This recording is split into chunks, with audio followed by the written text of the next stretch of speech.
Okay. Alrighty. I guess I'm good. Hello, YouTube. I just recently bought one of these. An 8BitDo retro receiver for the PlayStation 1 and PlayStation 2.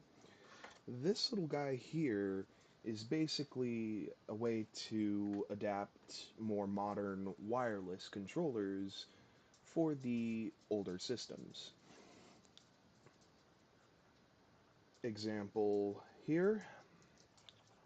This guy basically, ever since PlayStation went beyond like the PlayStation original DualShock models with the DualShock 1, 2, and 3, they do feel admittedly a little more small in comparison to standard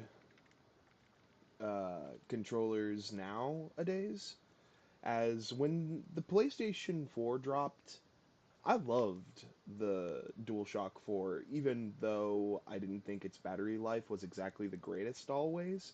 It still was always a very comfortable controller, and it works great on computers through Bluetooth.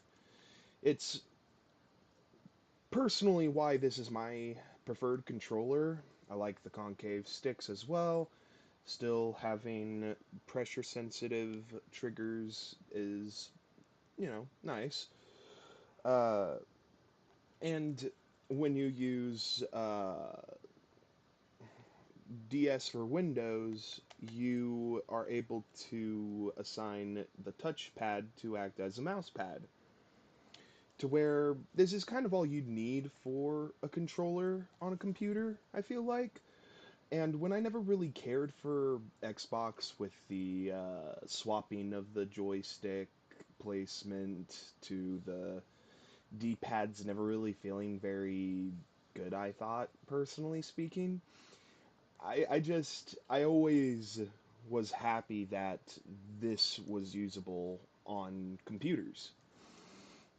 So, what I wished could have happened for the longest time was being able to use a DualShock 4, or nowadays even a DualSense, in order to play with an original PlayStation 2, because I'm a 2000s kid who absolutely loved the PlayStation 2 so damn much it's not even funny, to where I still love to collect for the PlayStation 2, especially because nowadays games are just so much more, what's the word I'm looking for here, rip-offs. They're just rip-offs most of the time. I mean, hell, we can't trust Ubisoft anymore, clearly, and they're being taken over by Commie China. That's nice. But I still love PlayStation 2 games, and recently I have been getting a good couple back, some that I haven't had the chance to check out before. There is a game that is coming in today that is also for PS2.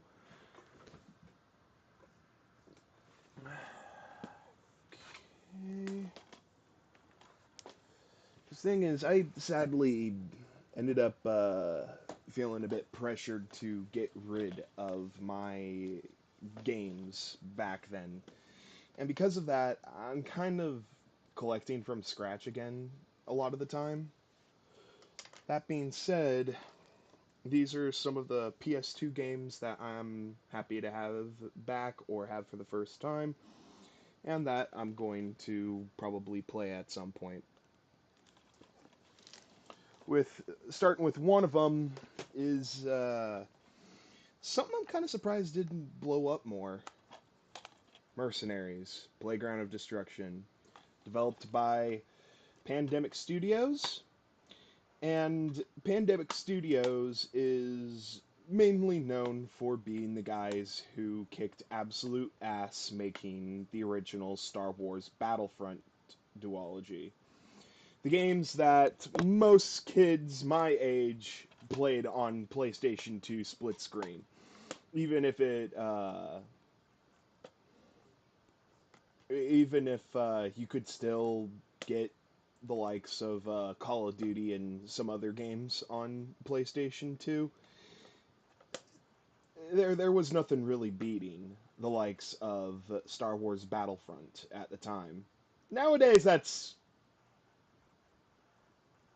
not the case, thanks to being under EA of all publishers. And, you know, they happen to also be the assholes who swallowed Pandemic whole. They also created not only the original Mercenaries, but there was a sequel, and this one I did actually grow up with a lot on the PlayStation 3, Mercenaries 2 World in Flames. It had such an iconic commercial with this song that's just all, oh no, you didn't. And basically a song about getting revenge on the assholes who didn't pay you for being their mercenary. And it was a far more fun game that kind of tapped into a lot of the appeal of something like Grand Theft Auto, but I think was still unique in its own way. Because thing is, like, not to give too much shit, but I don't I never really cared too much for Grand Theft Auto. I more so played Grand Theft Auto mainly because it was like the big game that most people played. That if you're playing that game, you're certified cool kind of bullshit. And having Mercenaries 2 instead, I felt like was for the better. And the original game, while I haven't played much of it, I have it now. I have the sequel that I grew up playing. These are definitely going to be played. Um, Probably also after I finish the Saboteur.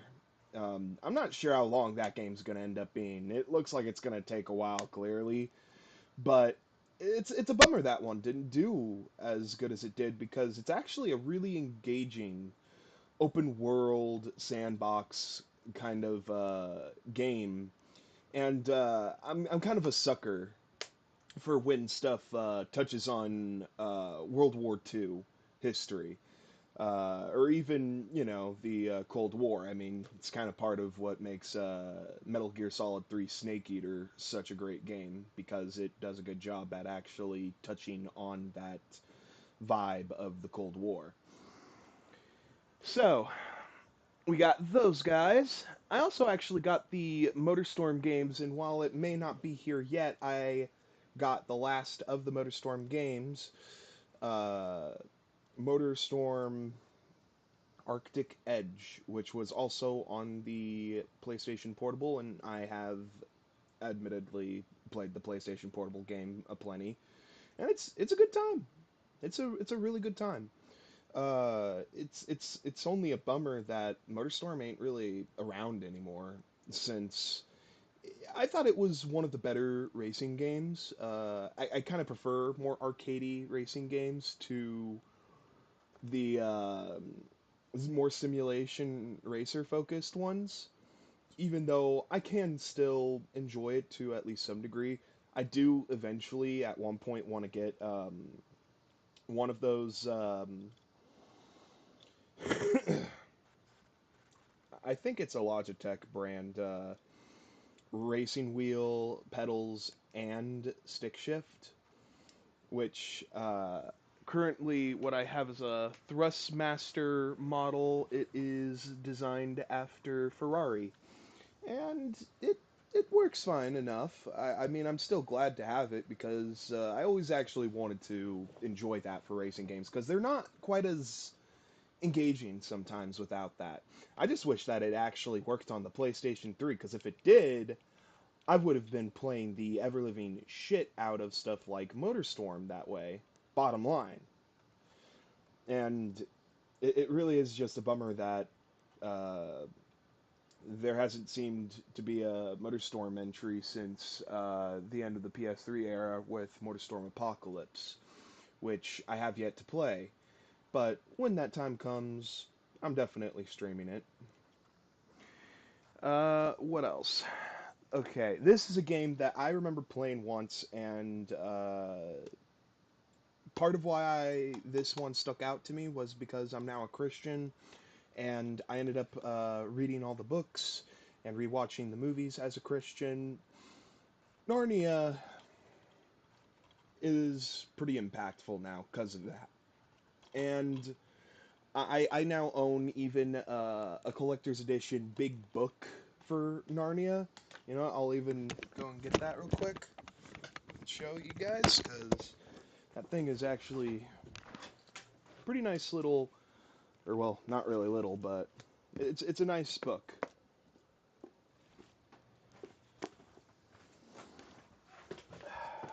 The Complete Chronicles of Narnia by C.S. Lewis.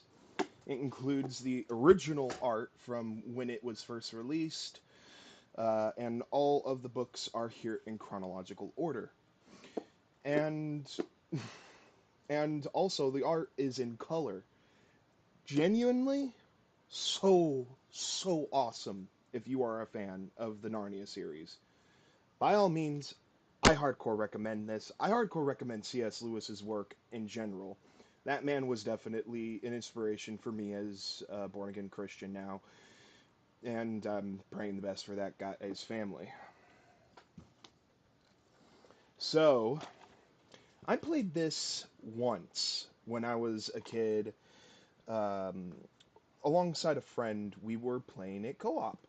And, you know, I feel like co-op has kind of sadly disappeared with gaming a little too much, which is a bummer because there used to be a lot of fun experiences with co-op, but nowadays, at most, if you're going to get anything remotely like co-op, it's usually going to be because the game system is the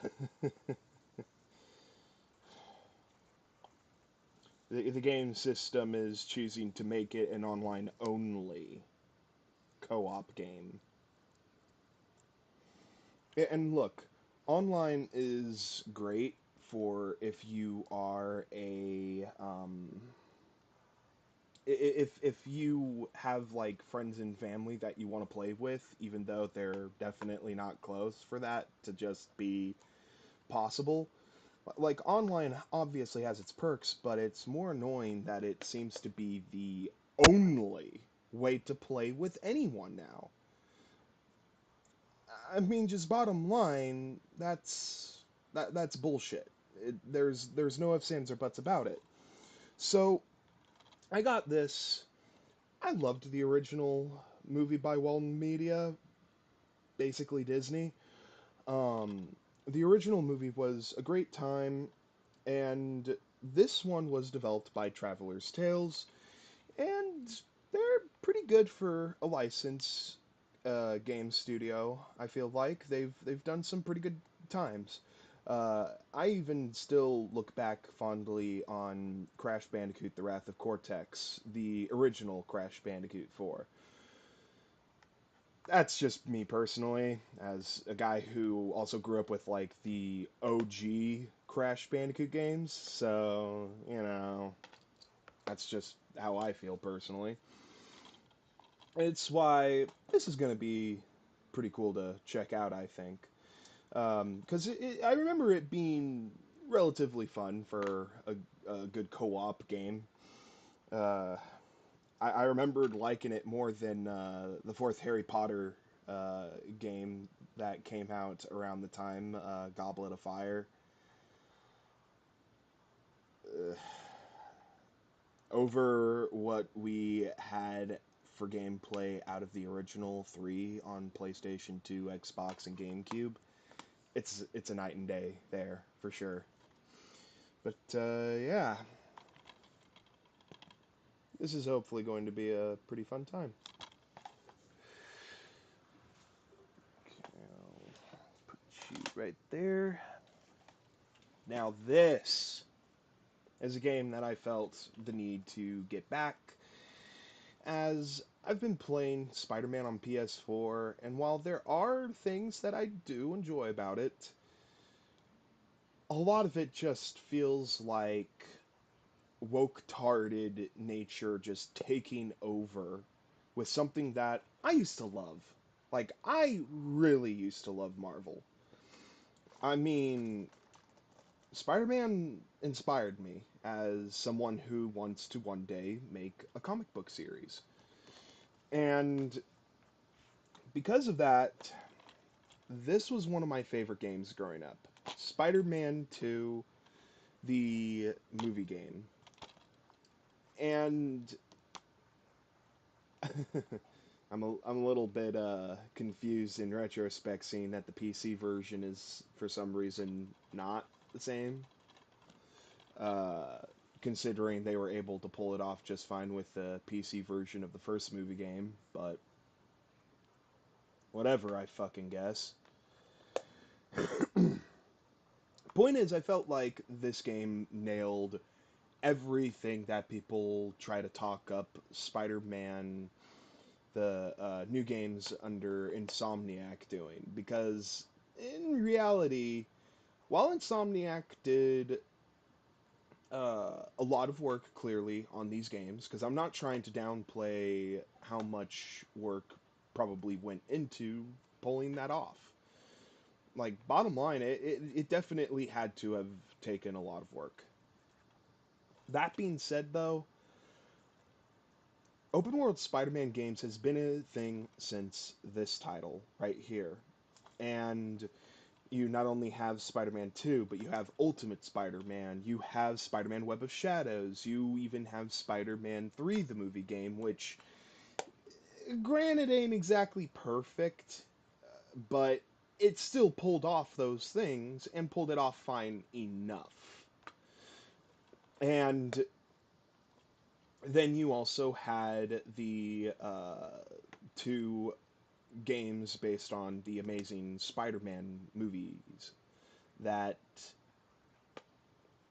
personally speaking, I wasn't that into, even though I saw that there was clearly a lot of inspiration from what the Batman Arkham games did with the game industry at the time, to where it's clear that they were trying to uh, try to make a Spider-Man game that could be compared to it, and compared to it fairly so. It's just, sadly, they just weren't exactly that great. They weren't terrible, but they started some changes that the Insomniac games kept with, and shit like not being able to manually stick to walls is so fucking annoying. It's not even funny. It's something that really shouldn't have ever, ever have been taken out of the gameplay for these games, to where this is just more appealing still, these games. And, even the first PlayStation 1 games, the first of which that was made by Neversoft, Tony Hawk's Pro Skater Neversoft, which is just badass as all fuck, I gotta say, and makes it awesome that he's a secret skater in Tony Hawk's Pro Skater 2 because of it. Um, but like stuff like that, I'm just more invested in. Apparently, though, watch out for trying to get Enter Electro, because I've seen the prices on Amazon, and it is fucking ridiculousness to the max. To where the original game with its case and manual is like about $80 or something, and same with freaking Enter Electro, to where I just couldn't help but be like, what the fuck? And That's an issue with Web of Shadows and Shattered Dimensions, two really good games that sadly didn't sell as well as they deserved to have back then, which is a pity, honestly, because they're good times. Sadly, though, those were some of the games that I got pressured into getting rid of at the time, and those things are dumbfoundingly expensive, like over hundreds of dollars each disc.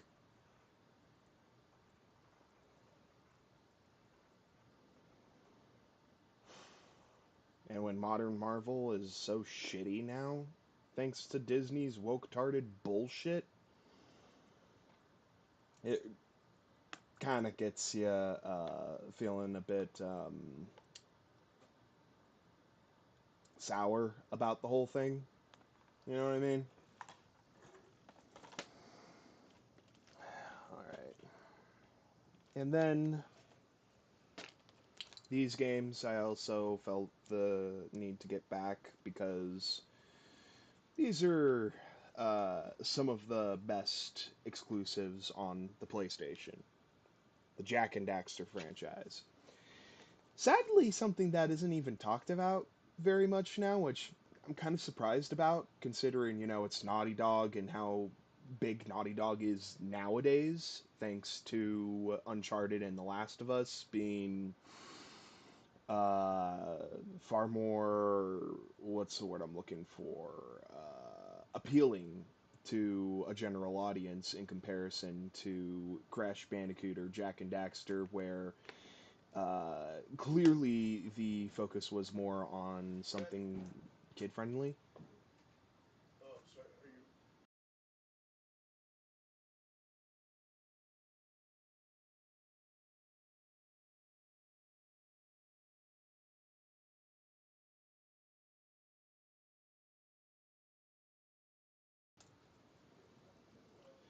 So it's also a bummer because Amy Hennig got chased out of Naughty Dog the way she did, and while she may not have been like the number one reason why the Jack and Daxter games had the story they had, she was still a part of Jack and Daxter, and I think if there was any chance of us having a true Jack 4, it left with Amy Hennig, sadly.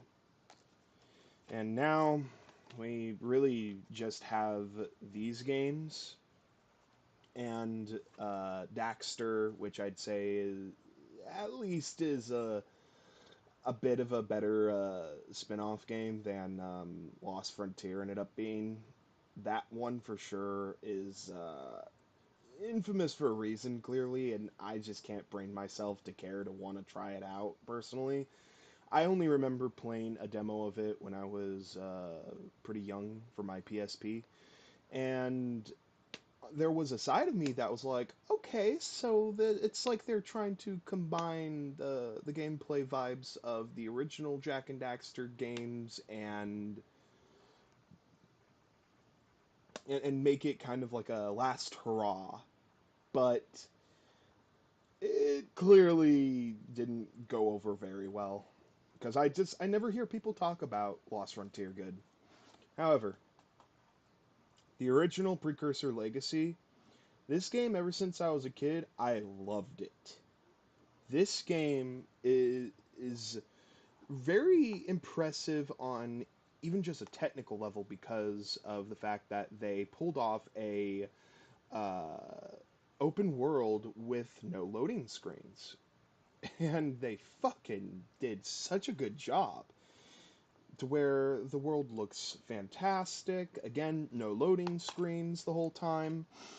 It has a really, really cool little manual that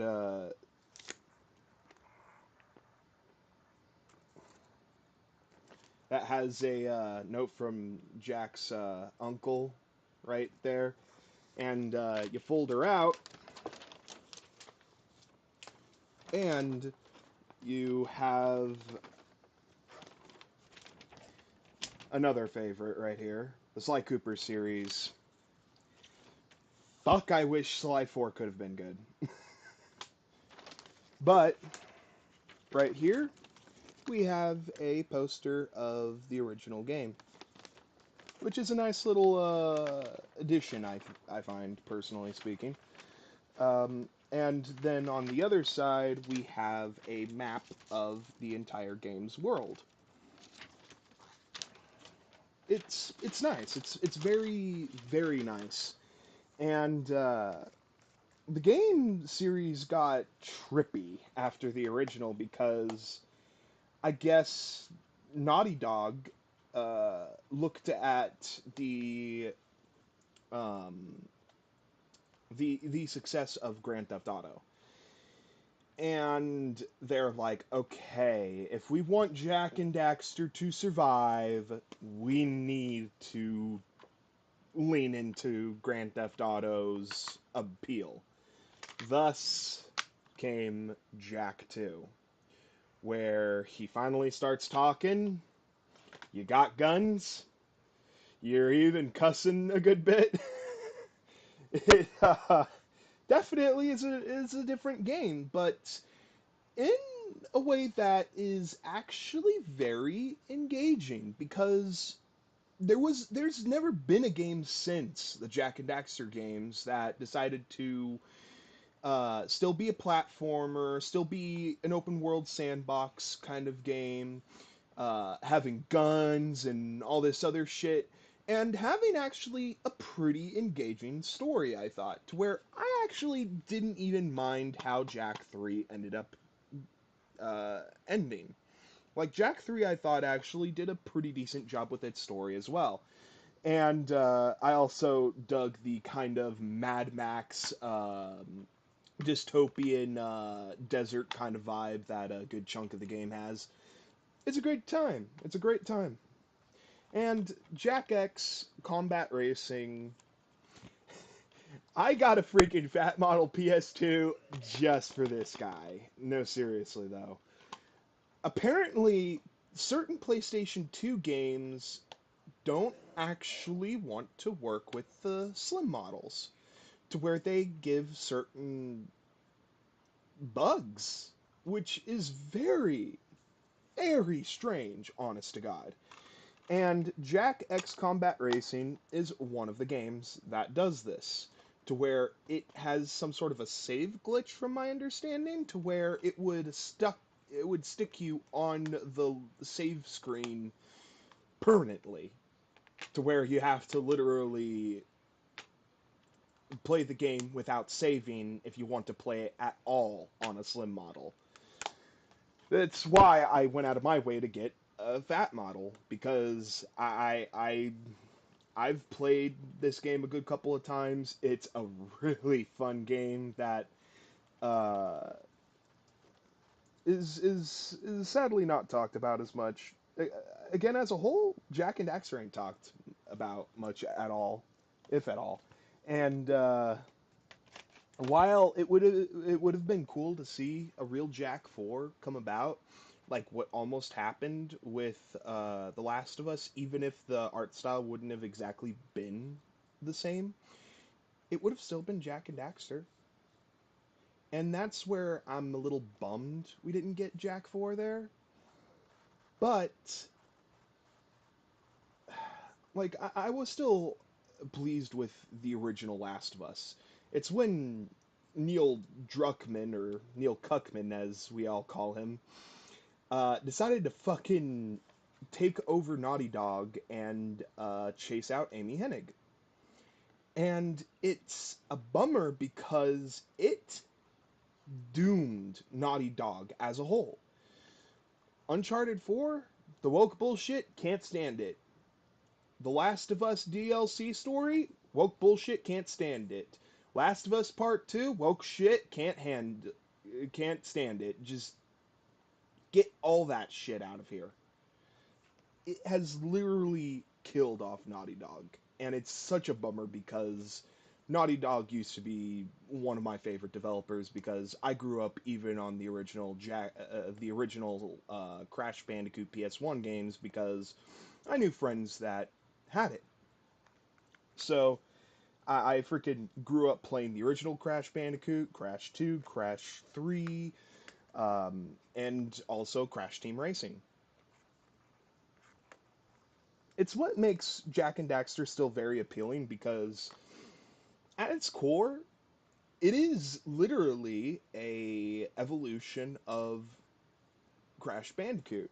Because when you also consider that um, Crash Bandicoot had a open world game idea in development uh, not long after Crash 3 and Crash Team Racing, I want to say, to where when you look at the original Jack and Daxter and you remember that open world Crash Bandicoot game idea that had been talked about so much, you realize that they did pull it off. It's just under a new IP. That's the only reason why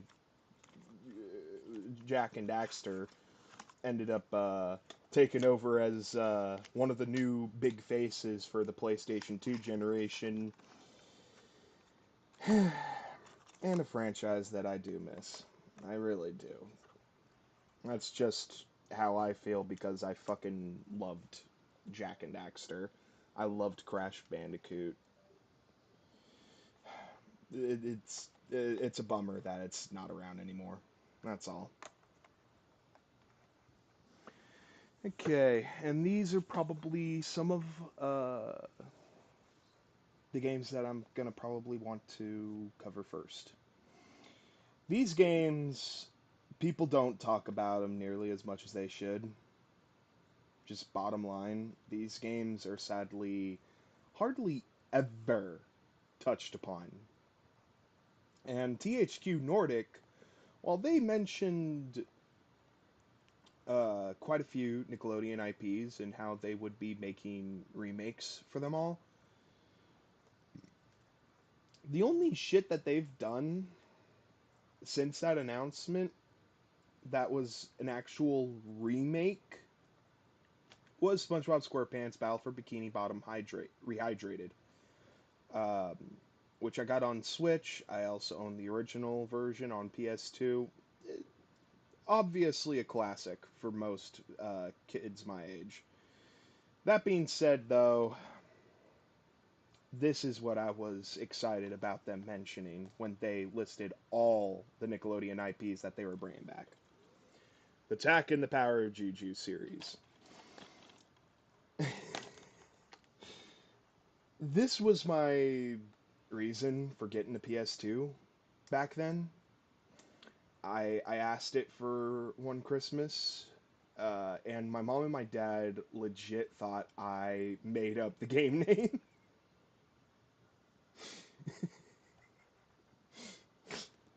So my mom freaking went to the game store and was just all, look, I don't know if you made this up, but do you have a game called Attack and the Power of Juju? And they're all, oh yeah. And she's all, what? And it kind of it was part of what started my uh, investment in video games at an early age. I saw the freaking trailers on Nickelodeon because that was one of the things that I watched the most as a kid, mostly for Jimmy Neutron and SpongeBob. Uh, and I saw the commercials playing all the time with the freaking one song, Wild Boys, or whatever the hell that song's name is, made those trailers so over the top iconic. It's not even funny. And I got each game as they came out, starting with the original. Apparently, though, don't get this thing on GameCube because it cuts out some of the completionist rewards, which is bullshit. Um, I mean, small disc or not, that sucks. To where you put in the effort into actually finishing this game 100%, you're not getting anything for it. So if you want that, get the PS2 version, whether it looks worse or not, really. Because I also never really saw too much of a difference myself personally, because I've also played the GameCube version, so I have experience with both. Now, this was one of the most awesome sequels for me as a kid. Staff of Dreams got so badass so fast. Um, the level design was great. The music was fantastic. Really, the music in the whole series is just fantastic stuff, flat out. And and it also started to make the games multiplayer. Granted, it didn't start to make the main game itself multiplayer to where you're playing it from beginning to end with someone sitting next to you, but it was still fun. It was still a really fun time, and it still is a really fun time. There's many characters to unlock in the multiplayer even. And then came what is probably one of my favorites from my childhood, the Great Juju Challenge. This game is one of the most fun co-op experiences ever. Bottom line. If you have never played this game and experienced the co-op, you'd wanna, because one of the things that makes TAC a very unique game series off the bat is the puzzles with animals, with an ecosystem that interacts with each other in certain ways. And through this, you're doing very unique puzzles in order to progress in each level of each game. It's part of what makes TAC very unique with its identity in a good way. And um, and that kind of adventure vibe to it is something that I could kind of point to feeling kind of Zelda-ish. I say kind of because I'm not going to just outright say that it's a Zelda clone. At least it isn't like, let's say, the original three Harry Potter games were on PlayStation 2, Xbox, and GameCube. Those were clear, obvious Zelda clones with the face buttons that you can assign to different spells and items, the automatic jumping, stuff like that. That is where I think something becomes an obvious Zelda clone, 100%. TAC is still more of a platformer, but in a good way overall, I feel like. And it's a bummer because Nickelodeon, after the third game, there was a fourth game in development at one point, but it got canceled, and some of the concepts was used to make a CGI show that just was garbage. It rewrote the characters in such an unpleasant way that it just wasn't nearly as appealing as it used to be. To where if you were someone who, let's say, has experience with Tak and the Power of Juju because of the CGI cartoon that used to be on Nickelodeon versus, you know, what actually started the series, then I'd just say give Tak another shot. It's a lot better than you'd think, bottom line. And while the first game has a bit of a bit more gross out humor than I'm personally into usually, it still has some funny moments. And the sequels only get better with their writing, especially this game because it's completely co-op, where you're playing the game as Tak and Locke. And Locke's voiced by Patrick Warburton. And if you're familiar with that guy and his work, you know that it's only going to be fucking absolute hilariosity with that guy as your co-op buddy. And it made it one of the most fun experiences growing up as a kid. I've played this game so many times with friends and family growing up that this is easily one of my favorites. It still is. And I'm glad to have it back. And I'm definitely going to stream all three of the games eventually when that time comes, especially for the sake of getting more interest in TAC because it sucks how few people actually do talk about TAC. It's not very well known, recognized, like it used to be. Mostly because a lot of people are going to look at it and sadly go, "Oh, it's that shitty CGI show that came on Nickelodeon." I'm no, no, and they're just not going to give a shit to even try it. When in reality, this was a game franchise first and foremost. It was a damn good one, and it's something that so badly I would love it if THQ Nordic actually was still going to remake these games. Because if they remade these games, just this one alone, guarantee you, would be so popular on YouTube as a co-op game to play with buddies that it would sell like hotcakes. Bottom line. So, with all that being said,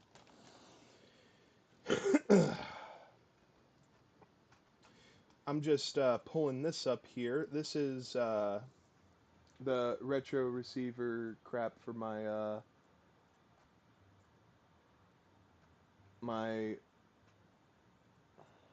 new adapter that I bought, and I guess it closed down at random.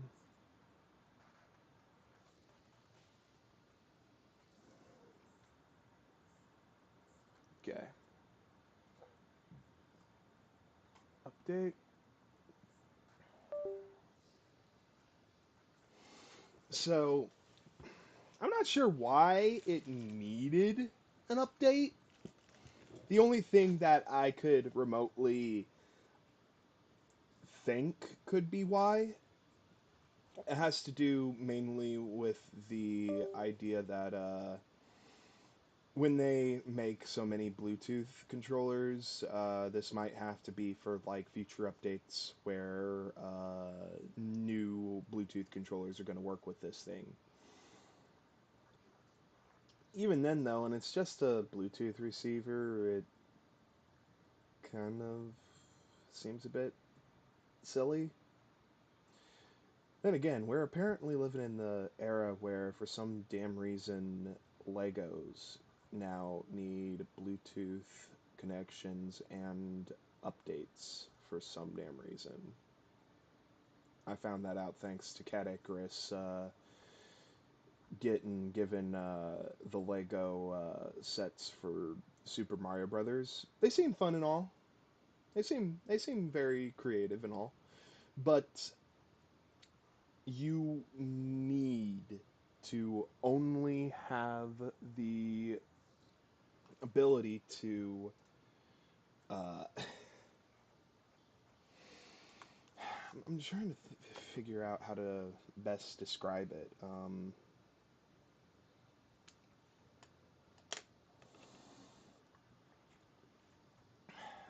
Just the fact that you would need a Bluetooth uh, connection and you have to update and all that. I don't like how that feels, especially this day and age when, let's be real, it isn't like kids should just be allowed to go on the internet like it's no big deal. I mean, with how much YouTube is trying to censor for the claim of, oh, it's just so that it can be safe for kids too. Meanwhile, let's not give shit to Blue's Clues for having a Pride Parade sing along. bottom line, you guys are a bunch of fucking creeps with that shit. Just saying. Well, I got it updated. Let's uh, let's try this sumbitch out. And I'm trying to think of what game specifically I'll try out with it first. Because it's a little hard to want to choose between uh, them all.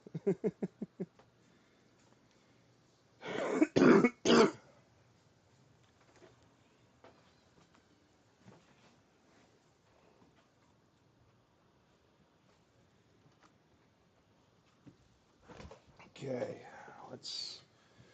Okay.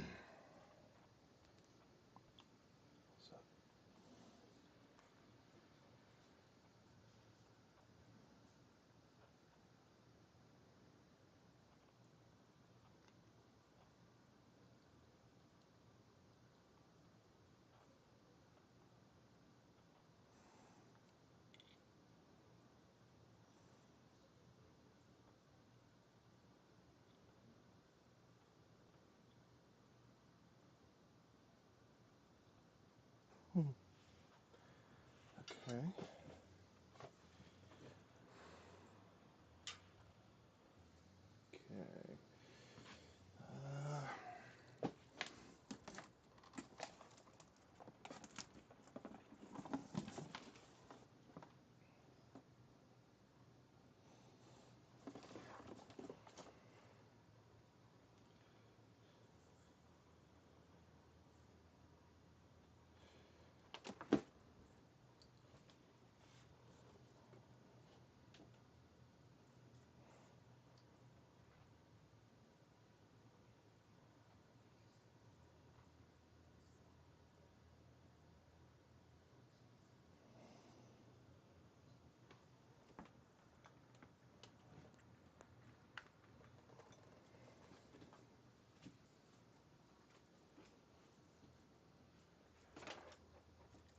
Okay. Alrighty. Okay. So I just plugged in my capture card, and I'm gonna turn off the dual screen thing just to make things a little easier for me.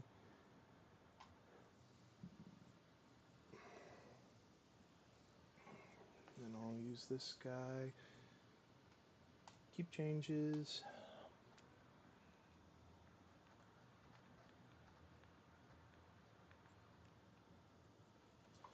Okay.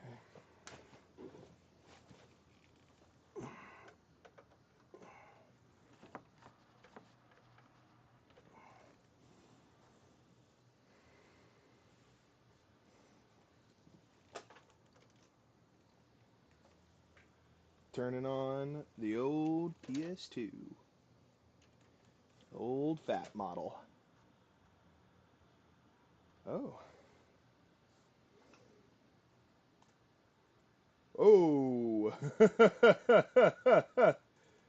uh,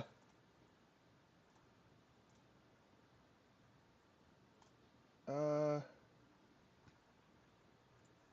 I'm gonna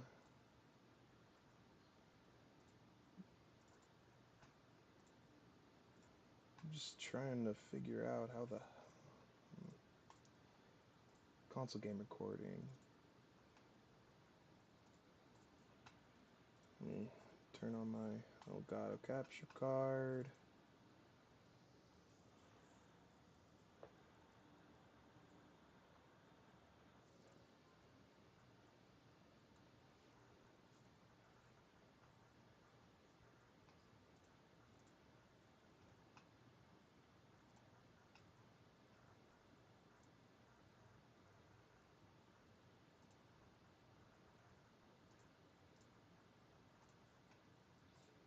No.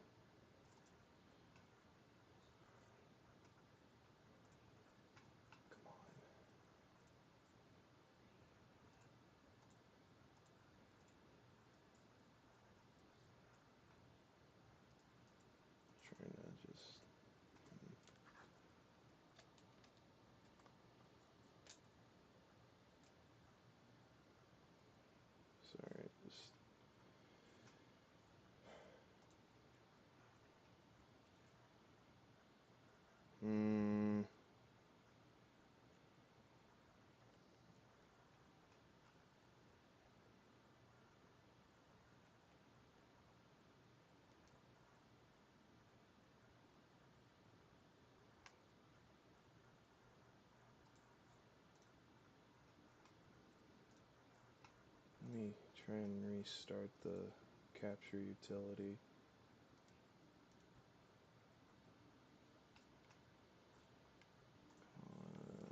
Come on.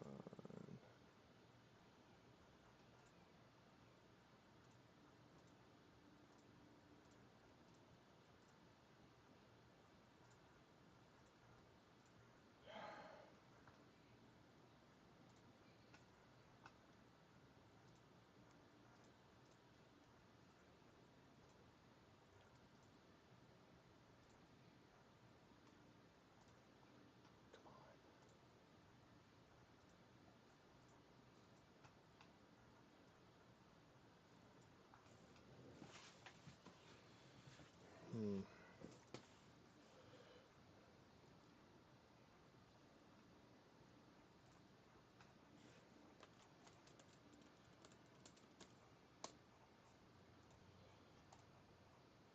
There we go.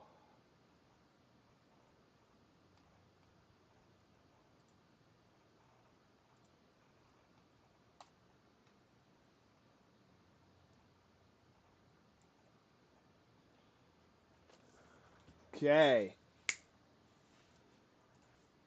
This sumbitch is actually gonna work like it needs to, but for some reason my fucking camera don't wanna. What the hell's up with my lip? There it is. Okay. Hello, people. Okay. Let's Okay. So, if I am following this little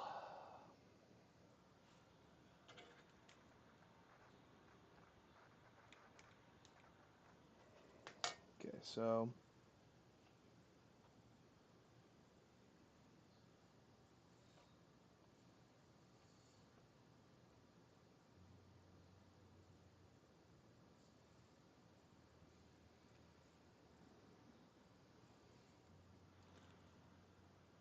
okay.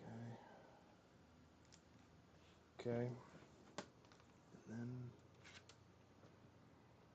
Oh damn! That thing fucking actually went pretty fucking fast. Wow.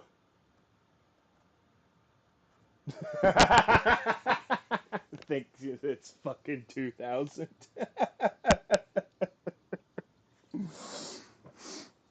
Oh man. Screen size full.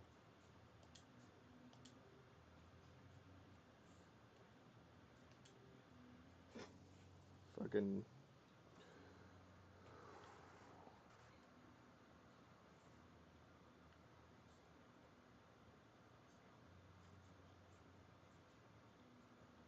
14 uh 25.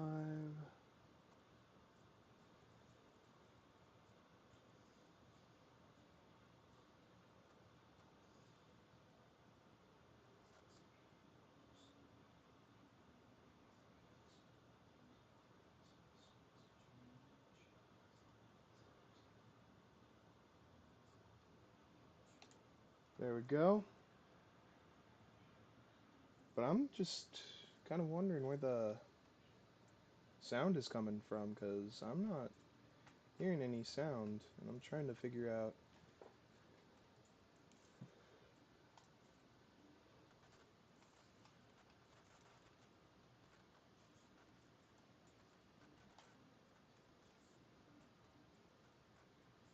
And I can get that to work, but I'm trying to figure out.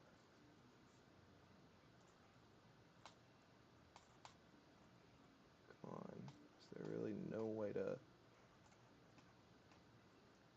ensure that this sumbitch is actually. Come on. I'm trying to figure out how the hell.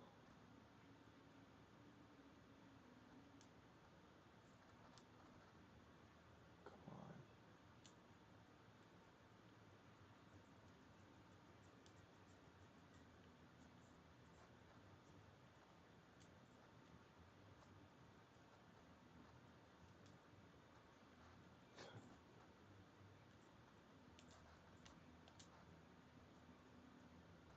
Come on, though. I just want my my sound. Because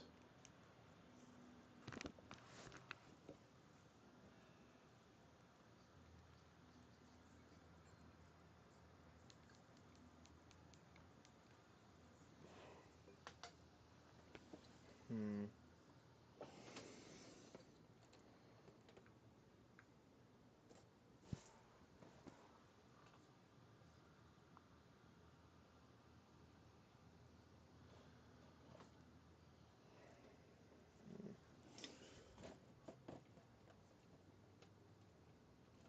come on, I just want it to work.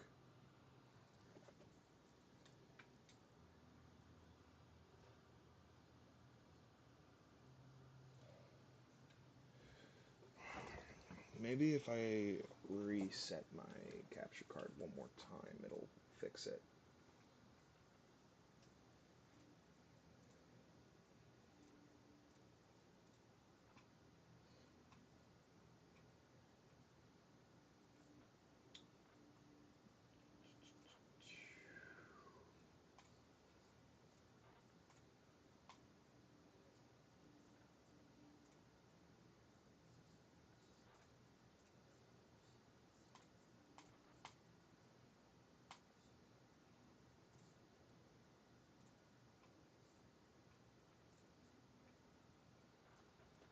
Let's try and unplug and plug it back in again.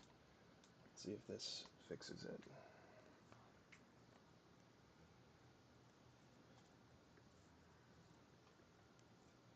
Come on, come on, come on.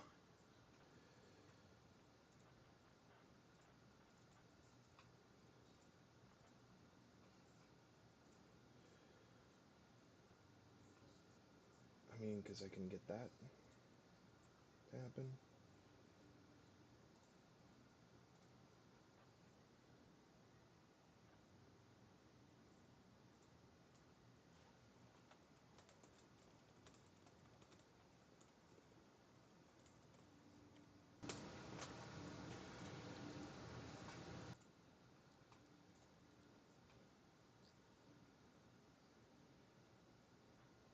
Come on. Seriously, what is it that it won't work with?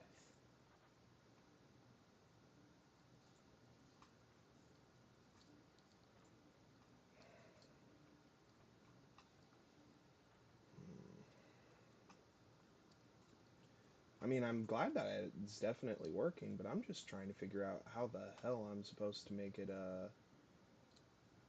you know, work worth a damn.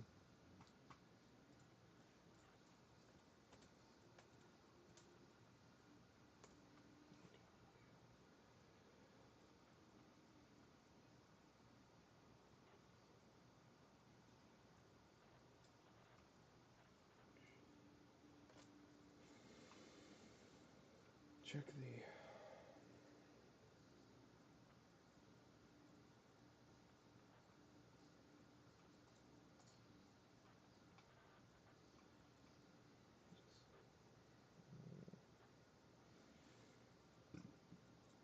Excuse me.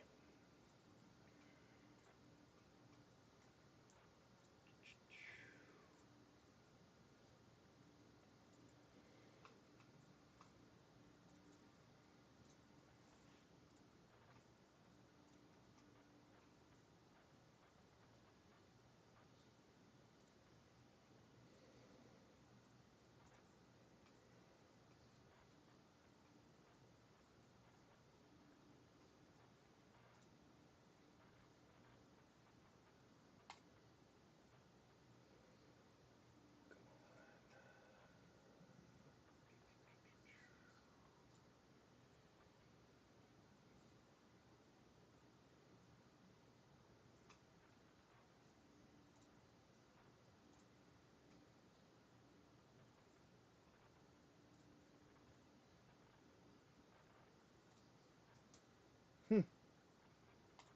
Interesting.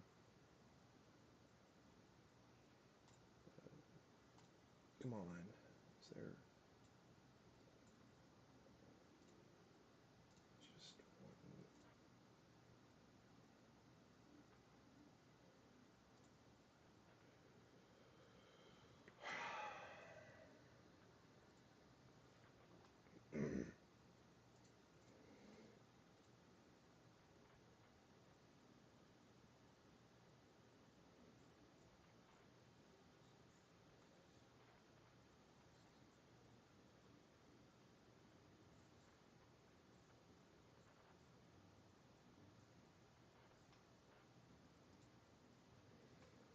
That might capture what didn't you?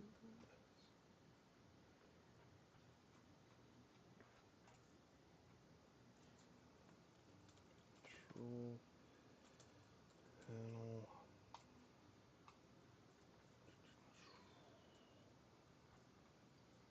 Hardware and sound. Sound. Recording devices.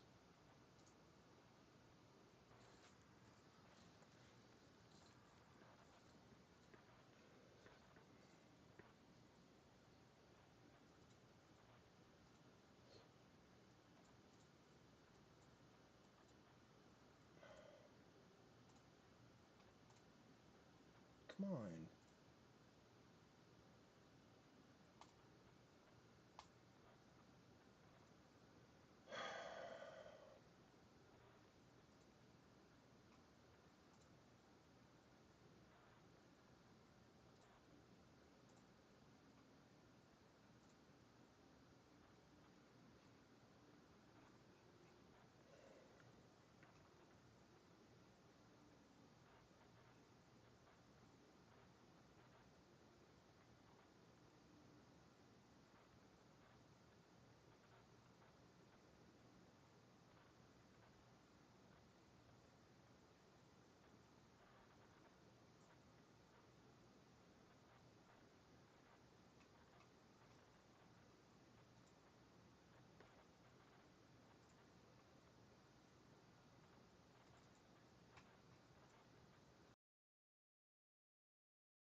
Come on.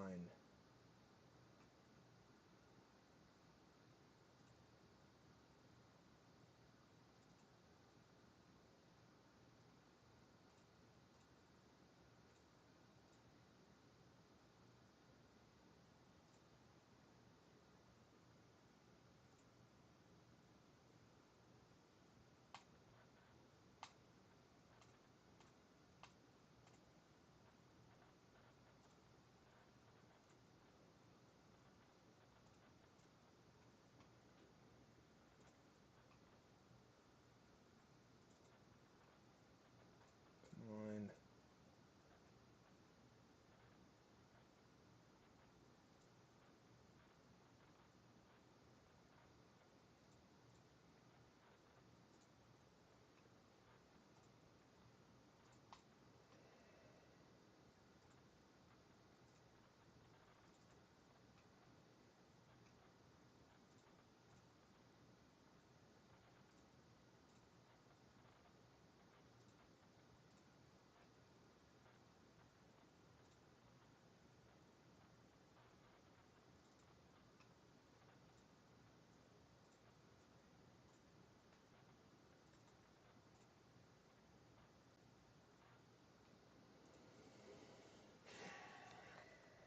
What is with this thing?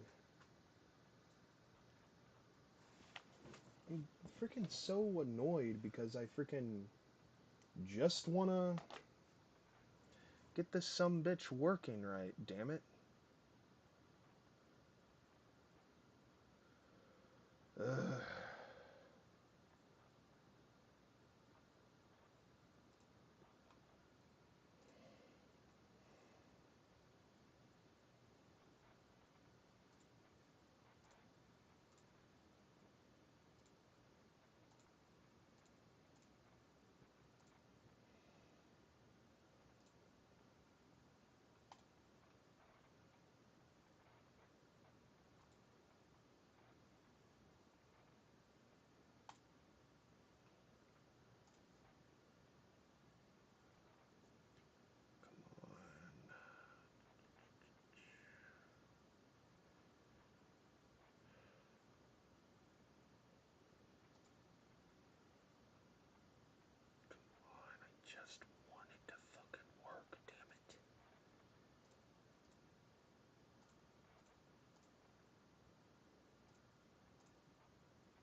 Maybe I just need to freaking try and do it from scratch this way, maybe, or something.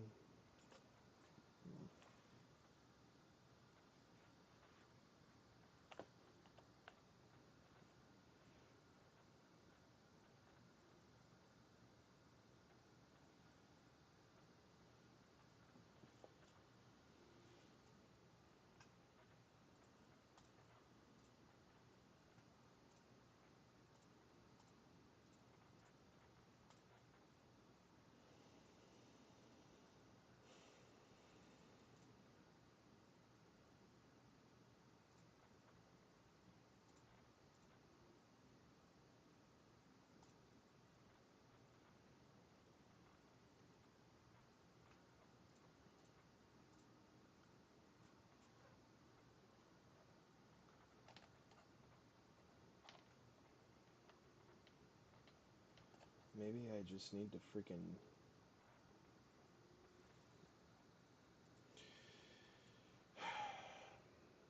I think my only bet of trying to get this to work better is if I go out of my way to fucking restart my computer.